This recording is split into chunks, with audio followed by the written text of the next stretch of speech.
Story time Telugu. అందరికీ నమస్కారం. ఈరోజు మనం తెలుసుకోబోతున్న స్టోరీ మెట్టినిల్లు. సీతాపురం అనే గ్రామంలో మాధవయ్య శాంతమ్మ అనే దంపతులు ఉంటారు. మాధవయ్య రైతు, శాంతమ్మ గృహిణి. వారికి పెద్దగా ఆస్తిపాస్తులు లేకపోయినా అవసరమైనప్పుడు తోటివారికి సహాయం చేయటం, అందరితో ప్రేమగా ఉండటం వాళ్ళకి అలవాటు. అందుకే వాళ్ళని ఆ ఊళ్ళో అందరూ గౌరవిస్తారు. వాళ్లకు ఒకే ఒక్క కొడుకు. అతని పేరు వరుణ్. వరుణ్ చదువు పూర్తి చేసి పట్నంలో ఒక ప్రైవేట్ కంపెనీలో ఉద్యోగం చేస్తూ ఉంటాడు. నెలకు మంచి జీతం వస్తుండటంతో మాధవయ్య శాంతమ్మ కొడుక్కి పెళ్లి చెయ్యాలని నిర్ణయించుకుంటారు. కొద్ది రోజులకే పక్కూళ్ళో ఉంటున్న రామ్మూర్తి సుజాతల కూతురైన సంధ్య అందం చదువు నచ్చటంతో సంధ్యతో వరుణ్కి పెళ్లి జరిపిస్తారు. సంధ్య మాట తీరు బాగానే ఉన్నా తనకు నచ్చినట్టే జరగాలని కోరుకునే స్వభావం గలది. పెళ్ళై కొత్తగా ఇంట్లో అడుగుపెట్టిన కోడలు సంధ్యతో, శాంతమ్మ, అమ్మా సంధ్య, రా అమ్మా, ఈ ఇంట్లో కోడలుగా కాదు, మాకు కూతుర్లా ఉండాలి. అలాగే అత్తయ్య. శాంత, కోడలి రూపంలో మనింటికి లక్ష్మీదేవి అడుగుపెట్టింది.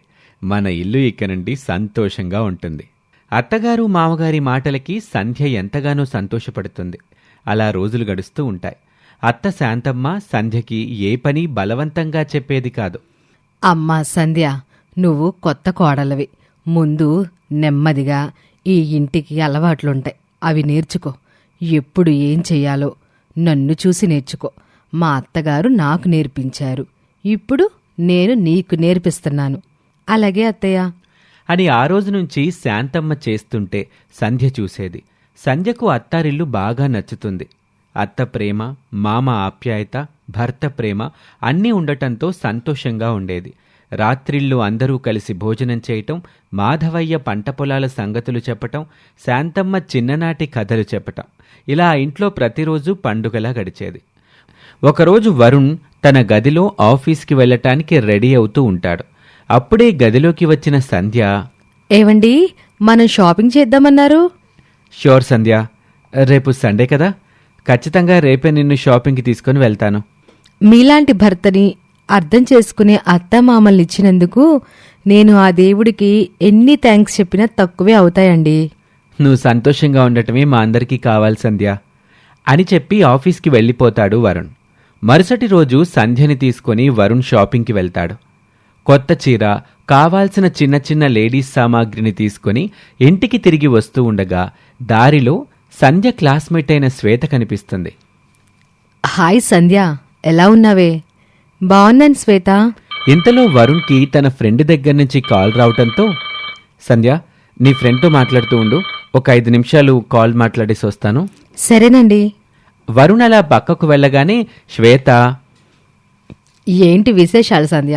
ఇంకా అత్తమామలతోనే ఉంటున్నావా? అవునే, అందరం కలిసి ఉమ్మడిగానే ఉంటున్నాం. అయ్యో, నాకైతే అలాంటి జీవితం అస్సలు నచ్చదు. వేరు కాపురం ఉంటే ఎంత హాయిగా ఉంటుందో తెలుసా? అందుకే పెళ్ళైన వెంటనే మా ఆయనతో గొడవపడి ఒప్పించి మరీ వేరు కాపురం వెళ్ళిపోయాం. అలాగైతేనే మనల్ని ఎవరూ అడిగేవాళ్ళుండరు. ఎప్పుడైనా లేవచ్చు, ఎప్పుడైనా కావాలంటే అప్పుడు తినొచ్చు, ఇష్టం వచ్చినట్టుగా తిరగొచ్చు. ఇప్పుడు కూడా నేను అలాగే ఉంటున్నాను శ్వేత. నీకు తెలియదు సంధ్య, ఈ అత్తలు కొత్తలో మంచిగానే ఉంటారు, మన మీద ప్రేమ చూపిస్తున్నట్టు నటిస్తారు. రోజులు గడుస్తున్న కొద్దీ వాళ్ళ అస్సలు సంగతి బయటపడుతుంది. అప్పుడు వేరు కాపురం ఉత్తమం అనిపిస్తుంది అని చెబుతుంది శ్వేత. ఆ మాటలు విన్న సంధ్య అప్పుడేమీ మాట్లాడలేదు. కాని ఇంటికి తిరిగొచ్చాక మాత్రం శ్వేత చెప్పిన మాటలు మనసులో ఎక్కడో అప్పుడప్పుడు మెదులుతూ ఉంటాయి. అలా వారం రోజులు గడిచాక మరల ఇంకోసారి కూరగాయల మార్కెట్లో శ్వేత కలుస్తుంది సంధ్యకి. ఆ సమయంలో సంధ్య ఎందుకో కాస్త దిగాలుగా ఉన్నట్టు అనిపిస్తుంది శ్వేతకి. దాన్నే అవకాశంగా తీసుకున్న శ్వేత, ఏంటి సంధ్య అలా ఉన్నావు? మీ అత్తారింట్లో ఏదైనా ప్రాబ్లమా? అబ్బే, అలాంటిదేమీ లేదే. నా దగ్గర ఎందుకు దాస్తావు చెప్పు. నేను ముందే చెప్పాను కదా సంధ్య, అత్తామామలతో కలిసుంటే మనకి స్వేచ్ఛ ఉండదని. అంతెందుకు, నీ భర్త సంపాదన పూర్తిగా నీ చేతిలో ఉంటుందా? రేపు పిల్లలు పుడితే వాళ్ళకి ఏం పేరు పెట్టాలో కూడా మీ అత్తమామలే నిర్ణయిస్తారు. తల్లిగా నీకు నచ్చిన పేర్లు పెట్టుకునే హక్కు కూడా నీకుండదు. అందుకే నీ ఫ్రెండ్గా నువ్వు హ్యాపీగా ఉండాలని మీరు వేరు కాపురం ఉంటేనే నువ్వు కోరుకున్నట్టు ఉండగలవని చెప్తున్నాను. అంటూ తన మాటలతో నెమ్మదిగా లేనిపోని అనుమానాలు సంధ్య మనసులో కలిగేలా చేస్తుంది శ్వేత. ఇక ఆ రోజు నుంచి సంధ్య తన అత్తమామలతో ఇదివరకట్లా అంతగా కలిసిమెలిసి ఉండకుండా కొంచెం ముభావంగా ఉంటూ ఉంటుంది. ఒకరోజు సాయంత్రం హాల్లో అందరూ కూర్చుని ఉంటారు. అప్పుడే వరుణ్ ఆఫీస్ నుంచి ఇంటికొస్తాడు. కాని సంధ్య మాత్రం తనకేమీ పట్టనట్టుగా టీవీ చూస్తూ ఉంటుంది. అది గమనించిన శాంతమ్మ, ఏవైందమ్మా సంధ్య? మొన్నటి నుండి గమనిస్తున్నాను, మాతో కూడా సరిగా ఉండట్లేదు. ఒంట్లో బాగోలేదా? ఏం లేదు అంటూ అక్కడ్నుంచి లేచి తన గదికి వెళ్ళిపోతుంది సంధ్య. ఎప్పుడూ లేంది సంధ్య అలా ప్రవర్తించటంతో ఆశ్చర్యపోతారు శాంతమ్మ, వరుణ్. ఆ రోజు రాత్రి తన గదిలో వరుణ్, ఏమైంది సంధ్య? అమ్మకలా పొడిగా సమాధానం చెప్పొచ్చేశావు? ఒక మాట అడగనా? అడుగు. నిన్ను వద్దని చెప్పిందెవరు? మనం ఎప్పటివరకు మీ అమ్మా నాన్నలతో కలిసుండాలి? ఆ మాటకు ఒక్కసారిగా వరుణ్ ఆశ్చర్యంగా సంధ్య వైపు చూస్తాడు. అంటే నీ ఉద్దేశమేంటి? మనం కూడా వేరే కాపురం పెడదాం. ఎందుకు? మన ఇంట్లో నీకేమైనా ఇబ్బందుందా? సంధ్య ఏ సమాధానం చెప్పకుండా మౌనంగా ఉంటుంది. చెప్పు సంధ్య, ఇక్కడ నీకేమైనా ఇబ్బందిగా ఉందా? అడుగుతున్నాను కదా, చెప్పు. ఏమైనా ఇబ్బంది ఉందా ఇక్కడ? ఇబ్బంది ఇప్పుడైతే ఏమీ లేదు, కానీ ముందు ముందు ఉంటుంది. ముందు ముందుంటుందని అంత ఖచ్చితంగా ఎలా చెప్పగలుగుతావు సంధ్య? నాకనిపించింది నేను చెప్పాను. ఆ తర్వాత మీ ఇష్టం. వేరు కాపురం ఉంటేనే బావుంటుంది. ఆ మాట వరుణ్ మనసులో గుచ్చుకుంటుంది. ఇలా చూడు సంధ్య, నాకు చిన్నప్పటినుంచి మా అమ్మా నాన్నలంటే ప్రాణం. నా చదువు కోసం మా నాన్న తన ఆరోగ్యం గురించి కూడా పట్టించుకోకుండా రాత్రి పగలు కష్టపడి పొలం పనులు చేశాడు. మా అమ్మ తన బంగారు గొలుసు అమ్మి కాలేజ్ ఫీజు కట్టింది. అలాంటి వాళ్ళని వదిలి నేను వేరు కాపురం నా వల్ల కాదు. అది నేనసలు ఊహించలేను, ఊహించను కూడా. వరుణ్ అలా మాట్లాడ్డంతో సంధ్య కోపంగా వరుణ్తో ఏమీ మాట్లాడకుండా ఒక పక్కకు తిరిగి పడుకుంటుంది. వరుణ్కి మాత్రం నిద్ర పట్టదు. సంధ్య ఎందుకిలా ఆలోచిస్తున్నది అని ఆలోచిస్తూ ఉంటాడు. అలా తెల్లారిపోతుంది. మరుసటి రోజు ఉదయం అందరూ కలిసి టిఫిన్ చేస్తుంటారు. శాంతమ్మ ప్రేమగా ఇడ్లీలు వడ్డిస్తూ ఉంటుంది. వరుణ్, ఇంకో 2 ఇడ్లీలేసుకో. చాలమ్మా. సంధ్య మాత్రం ముఖంలో ఏమాత్రం నవ్వు లేకుండా మౌనంగా టిఫిన్ చేస్తూ ఉంటుంది. అది గమనించిన శాంతమ్మ, అమ్మా సంధ్య, నీకు కొబ్బరి చట్నీ ఇష్టమని ప్రత్యేకంగా చేశాను, వేసుకో. వద్దత్తయ్య అంటూ కనీసం అత్తగారి వంకైనా చూడకుండా సమాధానం చెప్తుంది. శాంతమ్మకి ఏమీ అర్థం కాదు. వరుణ్ చకచకా తినేసి భార్యకు చెప్పకుండా అమ్మకి మాత్రం, అమ్మా నేను ఆఫీస్కి వెళ్తున్నాను అని చెప్పి వెళ్ళిపోతాడు. అది సంధ్యకి మరింత కోపాన్ని తీసుకొస్తుంది. అక్కడ్నుంచి ఆవేశంగా తన గదిలోకి వెళ్ళిపోయి శ్వేతకి ఫోన్ చేస్తుంది. ఏమైంది సంధ్య? మీ ఆయనతో మాట్లాడావా? మాట్లాడాను. ఆయన ఒప్పుకోవట్లేదు. మగాళ్ళు మొదటెప్పుడు ఒప్పుకోరు. నువ్వు కొంచెం గట్టిగా నిలబడాలి. ఎలా? మాట్లాడకు, తినకు, ఏడు, కోపంగా ఉండు. చివరికి నీ భర్తే నీ మాట వింటాడు. అప్పుడు వేరు కాపురానికి ఒప్పుకుంటాడు. ఆ మాటలు సంధ్య మనసులో బలంగా నాటుకుపోతాయి. ఆ రోజు నుంచి ఇంట్లో చిన్న చిన్న విషయాలకు కూడా సంధ్య అసహనం చూపించటం మొదలుపెడుతుంది. ఒకరోజు శాంతమ్మ, సంధ్య బట్టలెండలో ఎయ్యమ్మా. ఆ మాటకి సంధ్య చిరాగ్గా, వేస్తాను అంటూ బట్టలున్న బకెట్ని విసురుగా తీసుకుని పెరట్లోకి వెళ్తుంది. ఈ మాత్రం దానికే కోడలికి అంత చిరాకు దేనికో అని శాంతమ్మకి అర్థం కాక అయోమయంగా చూస్తూ అక్కడే ఉన్న మాధవయ్యతో, ఏమిటోనండి, ఈ మధ్య కోడలి ధోరణి ఏమీ అర్థం కావట్లేదు. అది విన్న మాధవయ్య మాత్రం ఏమీ మాట్లాడ్డు. కాసేపటికే సంధ్య అక్కడికి వస్తుంది. అమ్మా సంధ్య, కాస్త టీ ఉంటే ఇవ్వమ్మా. నాకు తలపోటుగా ఉంది మావయ్య. ఇప్పుడు నేనేమీ చేయలేను.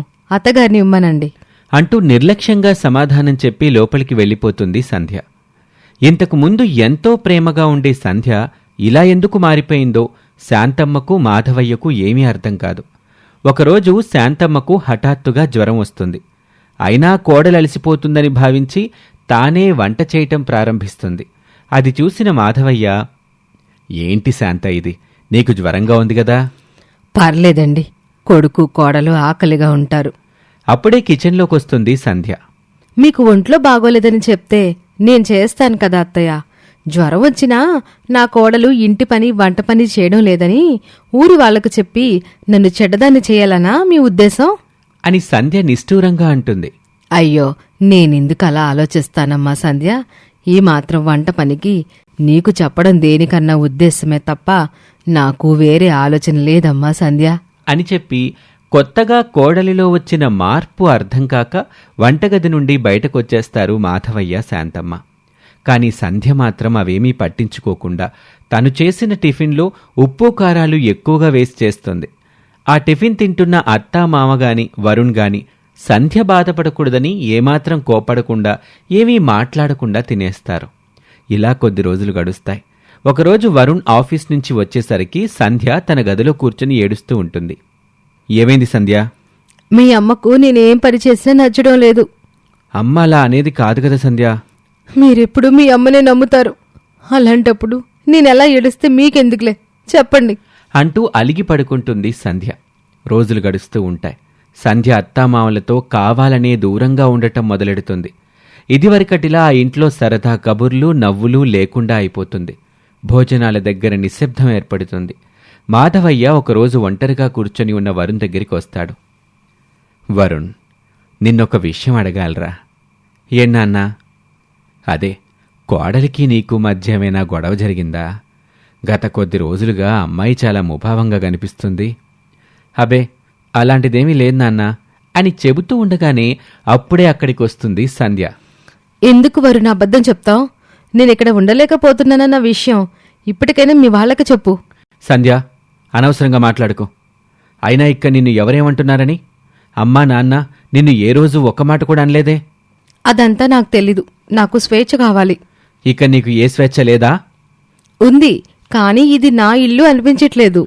మా అమ్మా నాన్నల్ని వదిలి రావటం నాకు చాలా కష్టం. అయితే నీకు వాళ్ళే ముఖ్యం, నేను కాదు. అప్పటి వరకు వీళ్ల మాటలు వింటూ అయోమయంలో ఉన్న మాధవయ్యకి అప్పుడు అర్థమవుతుంది కోడలి మనసులో మాట. వెంటనే ఈ విషయాన్ని గదిలో ఉన్న శాంతమ్మకు చెప్తాడు. అది విన్న శాంతమ్మ మొదట చాలా బాధపడుతుంది. కాని వెంటనే తేరుకొని, కొడుకు కోడలి సంతోషం కన్నా మనకేం కావాలండి? కోడలిష్ట ప్రకారమే చేద్దాం అని చెప్పి వరుణ్ణి సంధ్యని పిలుస్తారు. అమ్మా సంధ్య, నీ మనసులో మాట మాతో చెప్పకుండా ఇన్ని రోజులు బాధపడుతూ ఉన్నావా? మీరు దూరంగా ఉండడం మాకు కొంచెం కష్టమే. అయినా మీ ఇద్దరి సంతోషం కన్నా మాకేం కావాలి చెప్పు? నీ ఇష్ట ప్రకారమే సిటీకెళ్ళి ఉందిరుగాని. అవునరా వరుణు, మీ ఇద్దరి మధ్య ఎలాంటి అపార్థాలు లేకుండా మీరు కలిసి సంతోషంగా ఉండండి అని అనటంతో అత్తగారు మామగారి మాటలు విన్న సంధ్య తన పంత నెగ్గినందుకు ఆనందంలో మునిగిపోతుంది. కాని వరుణ్ మాత్రం ఎటూ చెప్పలేక కళ్ళల్లో నీళ్లు తిరుగుతాయి. అలా 2 రోజుల తర్వాత వరుణ్ సంధ్య పట్నంలోని ఒక బెడ్రూమ్, చిన్న హాల్, ఇంకా ఒక చిన్న వంటగదున్న ఒక అద్దెంట్లో వేరు కాపురం పెడతారు. చూసారా, ఇక నుంచి ఈ ఇల్లు మన రాజ్యం అంటూ సంధ్య మాత్రం చాలా ఉత్సాహంగా ఉంటుంది. మొదటి కొన్ని రోజులు సంధ్యకంతా కొత్తగా ఆనందంగా అనిపిస్తుంది. ఉదయం ఆలస్యంగా లేచినా ఎవ్వరూ అడిగేవాళ్లు లేరు. వంట చెయ్యాలనిపిస్తే చేయటం, లేదంటే బయట నుంచి ఫుడ్ తెప్పించుకొని తినటం, అదే వరుణ్కి కూడా పెట్టటం చేస్తూ ఉంటుంది. ఏదో ఒకరోజు సాయంత్రం సినిమాలు, ఆదివారం వస్తే షాపింగు, హోటళ్లలో భోజనం, సెల్ఫీలు దిగుతూ సోషల్ మీడియాలో పెడుతూ ఉంటుంది. శ్వేత చెప్పింది నిజమే, వేరు కాపురం భలే సరదాగా ఉంది అనుకుంటూ తెగ సంబరపడిపోతూ ఉంటుంది. 1 నెల గడుస్తుంది. అద్దె కట్టే రోజు. Current bill, internet bill, gas cylinder, నీటి బిల్లు, కిరాణా ఖర్చు అన్నీ వరుసగా కట్టే సమయం వస్తుంది. అన్నిటికీ లెక్కలేసుకొని చూసేసరికి వరుణ్కి వచ్చే జీతంలో మిగిలిన డబ్బులు చూసి ఒక్కసారిగా షాక్ అవుతుంది సంధ్య. ఇంత ఖర్చవుతుందా? మరి మనూర్లో ఒక్క అద్దె కట్టడం తప్ప మిగతా అన్ని ఖర్చులు నాన్నే చూసుకునేవారు. ఆ మాట విన్న సంధ్య ఇంకేమీ మాట్లాడలేదు. అలా రోజులు గడుస్తూ ఉంటాయి. కొన్ని రోజుల తర్వాత ఒకసారి గ్యాస్ అయిపోతుంది. కొత్త సిలిండర్ తెప్పించాలి. అదే రోజు ఫ్రిడ్జ్ కూడా పనిచేయలేదు. మెకానిక్కి డబ్బివ్వాలి. సంధ్యకు మొదటిసారి ఇంటి బాధ్యత అంటే ఏంటో కొంచెం కొంచెంగా అర్థమవుతుంది. ఒక శనివారం రోజు వరుణ్, ఈరోజు అమ్మవాళ్ళ దగ్గరికి వెళ్ళొద్దామా అని సంధ్యతో అంటాడు. ఊరెళ్తే ఎక్కడ అత్తగారు మామగారు తమని మరలా అక్కడికి వచ్చేయమని అంటారోనని సంధ్య భయపడి, వెళ్తే మీరు వెళ్ళండి, నేను రాలేను, నాకు రేపు నా ఫ్రెండ్స్తో కిటీ పార్టీ ఉంది అని అనటంతో వరుణ్, సరే నేనెళ్ళి మా అమ్మా నాన్నల్ని చూసొస్తాను అని చెప్పి శాంతమ్మకు కాల్ చేస్తాడు. అమ్మా, నేను ఈరోజు మన ఊరికొస్తున్నాను, అదేంటి వరుణ్, నీతో అమ్మాయి రావడం లేదా? లేదమ్మా, తనకి వీలు కాదట. నాకు మిమ్మల్ని చూడాలనుంది. అందుకే నేను ఒక్కనే రావాలనుకుంటున్నాను. అవునా, మాకు కూడా మిమ్మల్ని చూడాలనుందిరా. పోనీ నేను నాన్న కలిసి అక్కడికే వస్తాం. నిన్ను కోడల్ని చూసినట్టుంటుంది అని శాంతమ్మ అనటంతో, సరే అమ్మా, తప్పకుండా రండి అని ఫోన్ పెట్టేసి ఇదే విషయం సంధ్యతో చెప్తాడు వరుణ్. అది విన్న సంధ్య, అబ్బా, వాళ్ళిక్కడికి రావడం అవసరమా? వీళ్ళకెవరు చేసి పెట్టాలి అనుకొని రావద్దని చెప్పు అంటే ఎక్కడ వరుణ్ కోప్పడతాడోనని భయపడి మౌనంగా ఉంటుంది. చెప్పినట్టుగానే మరుసటి రోజు ఉదయమే ఊరి నుండి పిండి వంటలు, పాలు, పెరట్లో కాచిన కూరగాయలు అన్నీ తీసుకొని కొడుకు కోడలి దగ్గరికొస్తారు మాధవయ్య, శాంతమ్మ. అమ్మా నాన్నల్ని చూసిన వరుణ్ ఎంతగానో ఆనందపడిపోతాడు. కాని అప్పటికే సంధ్యకి విపరీతమైన జ్వరం రావటంతో తన గదిలోనే పడుకొని ఉంటుంది. వరుణ్, కోడలెక్కడా కనిపించట్లేదు. అది అమ్మా, తనకి రాత్రి నుంచి బాగా జ్వరంగా ఉంది, టాబ్లెట్స్ వేసుకుని గదిలో పడుకుంది అని వరుణ్ చెప్పగానే, అయ్యో, జ్వరం వచ్చిందా అంటూ కోడలున్న గదిలోకి గబగబా వెళ్తుంది శాంతమ్మ. అత్తగారిని చూసినా లేవలేని స్థితిలో ఉంటుంది సంధ్య. కోడల్ని అలా చూసి చాలా తలడిల్లిపోతుంది శాంతమ్మ. అయ్యో సంధ్య, ఏంటమ్మా ఎంత జ్వరం ఉంది? రాత్రే చెప్పుంటే అప్పుడే బయలుదేరొచ్చేసేవాళ్ళం గదా. ఏంట్రా వరుణ్, నువ్వు మాకు ఫోన్ చేసి విషయం చెప్పొద్దా? చెప్తే మీరు కంగారు పడిపోతారని చెప్పలేదమ్మా. అయినా మామూలు జ్వరమేగా, తగ్గిపోతుందిలే. ఏంట్రా తగ్గిపోయేది? సమయానికి మేమొచ్చాం గనక సరిపోయింది అంటూ వచ్చినప్పటి నుంచి కోడలికి సేవలు చేస్తూ ఉంటుంది. మరునాడు వరుణ్కి లంచ్ బాక్స్ పెట్టి ఆఫీస్కి పంపించి సంధ్యకు భోజనం పెట్టి టాబ్లెట్స్ వేస్తుంది. వచ్చినప్పటి నుండి తనకు సేవలు చేస్తూ అత్తగారు తనపై చూపిస్తున్న ప్రేమను చూసి సంధ్య ఆలోచిస్తూ ఉంటుంది. నేనిల్లు వదిలి వాళ్ళ కొడుకుని తీసుకుని వేరు కాపురం వచ్చేసినా నాపై ఏమాత్రం కోపం లేకుండా అత్తయ్య నన్ను ఇంత బాగా చూసుకున్నారు. నేనే అత్తయ్య మావేల్ని అపార్థం చేసుకుని వేరుగా వచ్చి పొరపాటు చేశానా అనుకుంటూ ఆలోచిస్తూ ఉంటుంది సంధ్య.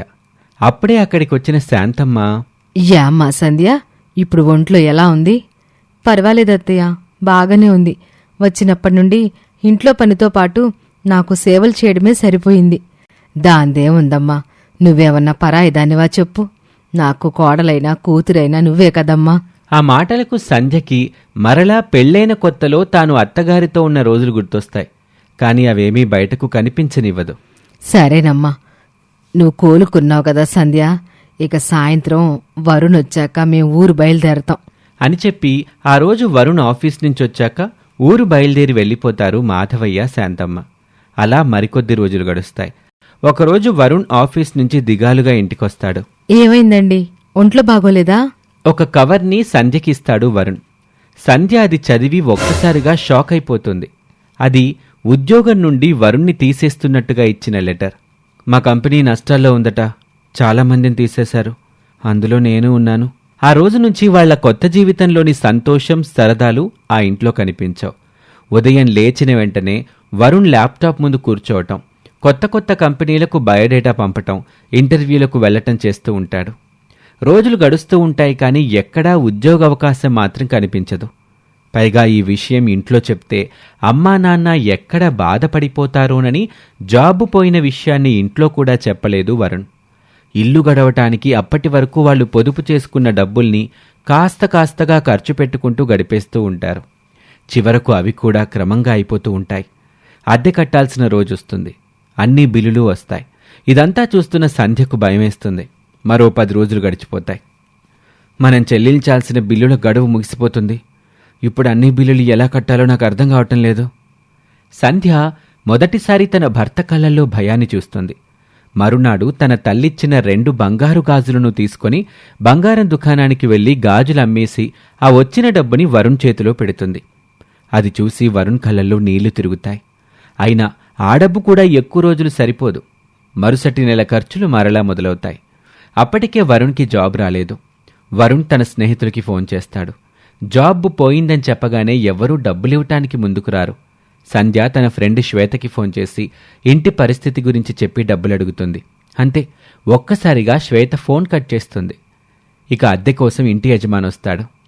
ఏంటి వరుణ్, 2 నెలల అద్దె బకాయి ఉన్నావు? ఇంకో వారం సమయం ఇవ్వండి సార్, అదేమీ కుదరదు. రేపటిలోగా డబ్బివ్వండి, లేకపోతే ఇల్లు ఖాళీ చేయండి అని గట్టిగా చెప్పి వెళ్ళిపోతాడు. ఆ రాత్రి ఇంట్లో కరెంటు కూడా కట్ అవుతుంది. సంధ్య కొవ్వొత్తి వెలిగిస్తుంది. ఏవండి, నన్ను క్షమించండి. ఈ కష్టాలన్నిటికీ కారణం నేనే చాలా పెద్ద తప్పు చేశాను. అత్తయ్య మావేళ మంచితనం గురించి తెలిసి కూడా చెప్పుడు మాటలు విని మీ అమ్మా నాన్నల నుంచి దూరంగా వచ్చేయాలనుకున్నాను. మిమ్మల్ని కూడా వాళ్ళకి దూరం చేశాను. ఇప్పుడు ఎదురైన పరిస్థితుల్లో మనం వాళ్ళ దగ్గరే ఉండుంటే ఈరోజు మనం ఇలా ఉండేవాళ్ళం కాదు అంటూ కన్నీళ్లు పెట్టుకుంది. వరుణ్కి కన్నీళ్ళొస్తాయి. అయిందేదో అయిపోయింది సంధ్య, రేపే అమ్మా నాన్నల దగ్గరికి వెళ్దాం. ఆ మాట విన్న సంధ్య గుండెల్లో భయం, పశ్చాత్తాపం అన్నీ ఒకేసారి కలుగుతాయి.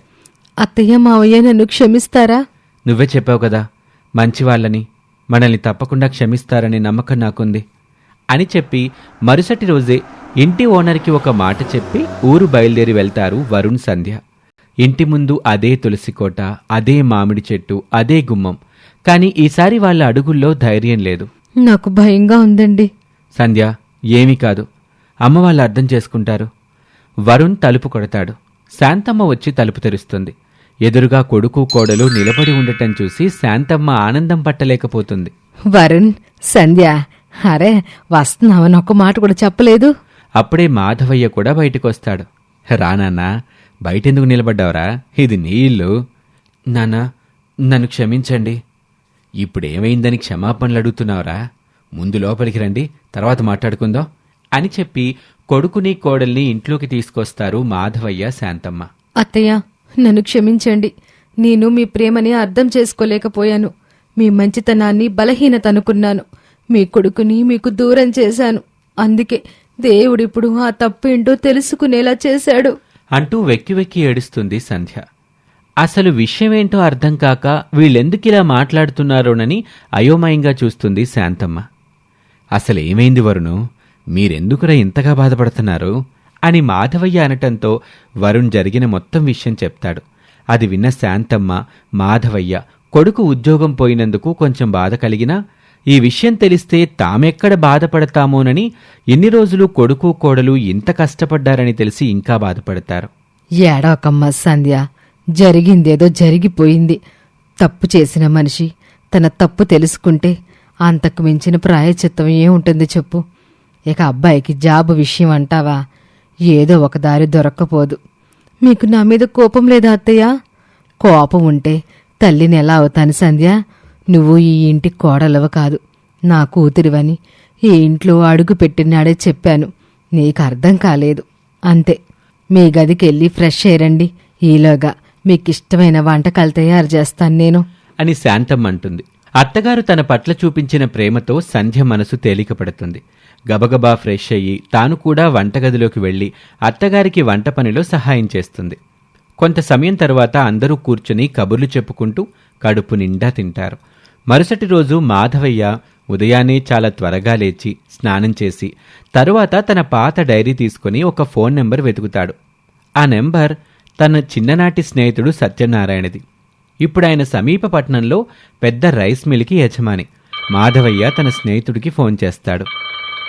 సత్యం, నేను మాధవయ్యని మాట్లాడుతున్నాను. ఎలా ఉన్నావు? అరే మాధవయ్య, ఎంతకాలం తర్వాత ఫోన్ చేశావురా? ఎలా ఉన్నావు? బాగానే ఉన్నాను సత్యం. నువ్వు నాకు చిన్న సాయం చెయ్యాలి. ఎవరి దగ్గర ఏది ఆశించని నువ్వు మొదటిసారి నీ అంతట నువ్వు నోరు తెరిచి సహాయం అడిగావంటే నేను చేయకుండా ఎలా ఉంటాను? చెప్పు మాధవయ్య, చెప్పు, నేనేం చేయాలి అని సత్యనారాయణ అనటంతో మాధవయ్య తన కొడుకు ఉద్యోగ పరిస్థితి అంతా వివరిస్తాడు. రేపే అబ్బాయిని పంపించు, మిగతా విషయం నేను చూసుకుంటాను. మాధవయ్య సంతోషంగా ఫోన్ పెట్టేసి విషయం వరుణ్కి చెప్తాడు. మరుసటి రోజు వరుణ్ వెళ్లి సత్యనారాయణ కలుస్తాడు. సత్యనారాయణ తన రైస్ మిల్కి సంబంధించిన అన్ని బాధ్యతల్ని చూసుకునేలా మంచి జీతంతో ఉద్యోగం ఇస్తాడు. వరుణ్ ఆనందంగా ఇంటికొచ్చి శుభవార్త చెప్తాడు. అందరూ చాలా సంతోషపడతారు. ఇంత మంచి మనుషుల్ని వదిలి నేనేం సంపాదించాను? అహంకారం, ఒంటరితనం, కన్నీళ్లు మాత్రమే. చెప్పుడు మాటలు విని అయిన వాళ్ళని దూరం చేసుకున్నాను అనుకుని కొంత సమయం తర్వాత తేరుకొని, ఇంతకాలం కోడలిగా ఉన్నాను, ఇక నుంచి కూతురిలా ఉంటాను అంటూ గట్టిగా నిర్ణయించుకుంటుంది.